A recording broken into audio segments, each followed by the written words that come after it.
দেখুন, জীবনের উন্নতির চাবিকাঠি আপনার বার্থ চার্টেই লুকিয়ে আছে। আপনার বার্থ চার্টে সব দেওয়া আছে। ভালো যেরকম হয়, খারাপ সেরকম হয়। যেরকম সব ভালো কোনো মানুষই পায় না, আবার সব খারাপ কোনো মানুষই পায় না। ঠিক আছে? কিছু না কিছু ভালো, কিছু না কিছু খারাপ নিয়ে প্রতিটা মানুষ এই জীবনে জন্মগ্রহণ করেছে। এবং তার লগ্ন, মানে যেই লগ্নে তার, মানে যেমন ধরুন হচ্ছে হলো কেউ কর্কট লগ্নে জন্মগ্রহণ করেছে, তাহলে 4 নম্বর লগ্নটা হচ্ছে তার প্রথম ঘরের হাউস, ফার্স্ট হাউস হচ্ছে 4 নম্বর লগ্ন থাকবে। এইবার এই 4 নম্বর লগ্ন হচ্ছে চন্দ্র, অধিপতি চন্দ্র, এই 4 নম্বর লগ্নের অধিপতি চন্দ্র। ঠিক আছে? এই চন্দ্রর পজিশন কিন্তু আপনাকে ঠিক করে দেবে, মানে এই চার্টের চিফ মিনিস্টার হচ্ছে হলো চন্দ্র। এই চন্দ্রের পজিশন আপনার ঠিক করে দেবে যে আপনি, মানে আপনার কতটা বল আছে চার্টে, কারণ এই চার্টের মেইন হচ্ছে চিফ মিনিস্টার চন্দ্র। এবং চন্দ্র দ্বিতীয় হাউসে কিন্তু দিয়েছে হচ্ছে হলো সান। এই কর্কট লগ্নের জাতকদের জন্য বা জাতিকাদের জন্য সূর্য হয়তো দেখা গেল মানে আপনার সেকেন্ড লর্ড হয়ে 11th হাউসে বসে আছে, খুব ভালো। সেকেন্ড লর্ড হয়ে 11th, সেকেন্ডের সাথে 11th-এর কানেকশন খুব ভালো হয়। ঠিক আছে? এবার টাকা পয়সা আর লাভের সাথে যোগাযোগ থাকলে খুব ভালো। কিন্তু অনেকেই বলতে পারে আপনাকে আপনি চুনি পড়ে নিন, আপনার দারুণ উন্নতি হবে।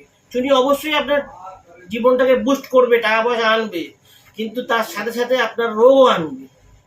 কারণ সে হচ্ছে হলো এই চার্টের মারক গ্রহ হচ্ছে সূর্য। সেকেন্ড হাউসে থাকলেই, সেকেন্ড হাউসের অধিপতি যে মারক হয় সেটা সবসময় নয়, সেটা রুলসে লেখা আছে সেকেন্ড হাউসের অধিপতি এবং 7th হাউসের অধিপতি মারক, কিন্তু সবসময় যে মারক হয় তা নয়। কিন্তু এই ক্ষেত্রে মারক হয়ে যাচ্ছে, তার কারণ হচ্ছে হলো, দেখুন, চন্দ্র হচ্ছে একটা জল রাশি আর সূর্য হচ্ছে একটা অগ্নি রাশি, ফায়ার।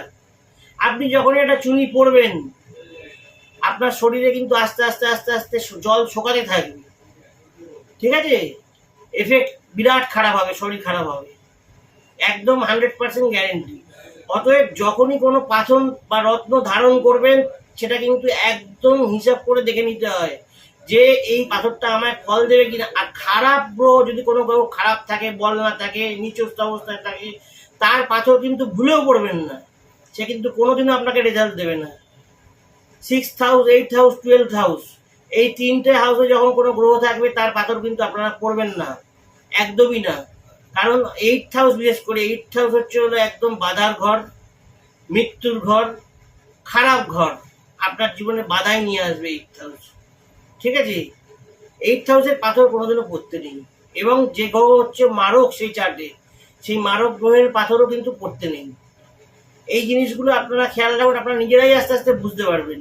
আমি যেরকম বললাম, চন্দ্র হচ্ছে কারক গ্রহ মিথুন, এই কর্কট লগ্নের চার্টের জন্য, ক্যান্সার অ্যাসেন্ডেন্টের জন্য। সেরকম সেই চার্টে লিও অথবা যেটা সিংহ লগ্ন, সিংহ বলে, সিংহ যে রাশির অধিপতি সূর্য, সে কিন্তু মারক গ্রহ হয়ে যাচ্ছে। এবার সে আপনাকে কিন্তু, সে কিন্তু পুরো গ্রহ, পাপি গ্রহ না, আপনাকে কিন্তু ভালো ফল দিলেও দিতে পারে, কিন্তু তার পাথর পড়া কিন্তু আপনার জন্য ঠিক হবে না। আপনার শরীরে প্রবলেম দেখা দেবে। আপনাকে হয়তো টাকা রোজগার করে দেবে 10,000 টাকা, আপনাকে খরচা করিয়ে দেবে 15,000 টাকা শরীরের পিছনে। সেই জন্য পাথর যখন ধারণ করবেন, তার একদম যথাযথ, তার যেন ঠিকঠাক, মানে তার গ্রহের অবস্থান, তার গ্রহের প্লেসমেন্ট, তার স্টার সব দেখে কিন্তু একটা পাথর দিতে হয়। একটা পাথর কিন্তু চট করে পড়ে নিলে, একটা খারাপ গ্রহের দেখবেন এর বল নেই, বল খারাপ হয়ে গেছে, কম্বাস্ট হয়ে গেছে, কম্বাস্ট হয়ে গেলে পাথর পড়া যায়, সে যেখানেই থাক, 6, 8, 12তে থাকলেও যদি কোনো গ্রহ কম্বাস্ট হয়ে যায়, আপনি তার পাথর পড়তে পারেন। কিন্তু